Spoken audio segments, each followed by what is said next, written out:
Here's Angel, and he's trying to study with his phone next to him.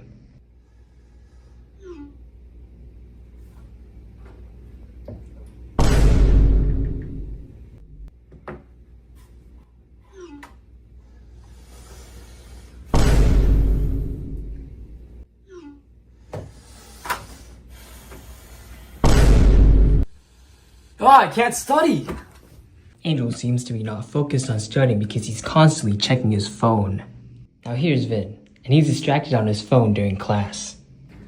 So when we're talking about list containers, we have to initialize the linked list. And then if we want to add values to the list, we use list.add and then whatever number you need. And then you keep repeating it.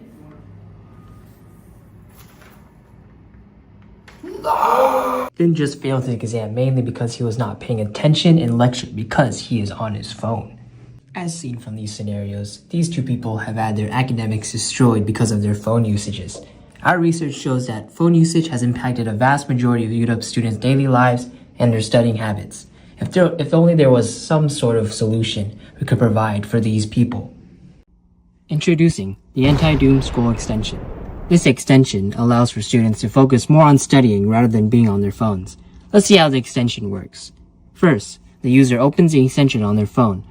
The user will then press Activate Anti-Doom Scroll button, or they can press Don't Activate and do it later. It will then say that the extension has been turned on, and the user can carry on with whatever they are doing on their phones. After extension's 5-minute time limit has been reached, a pop-up will appear on the user's screen encouraging them to be more productive. The user will then close out of the pop-up and then focus on whatever they're studying on before. Now, what if a professor wants to use the extension too? Well, now they can, as we have provided a solution for them. On the professor's screen, they will press the Begin Extension button on the class they have created. This will then generate a code that students can connect to with their extension. The professor can also see the students who have already connected. Then, in the Timers tab, the professor can create a timer to start whenever they want the extension to be turned on. On the student's device, they'll open the professor's extension and then input their first name, their last name, and the class code provided. Then whenever the professor wants to start a timer, there will be a time limit on the student's screen displaying how many minutes they have. Once that timer is up, a pop-up will appear, and the student will now focus on their work. Overall, our design provides a functionality to limit a person's phone usage, which is the main reason why students are disengaging with studying.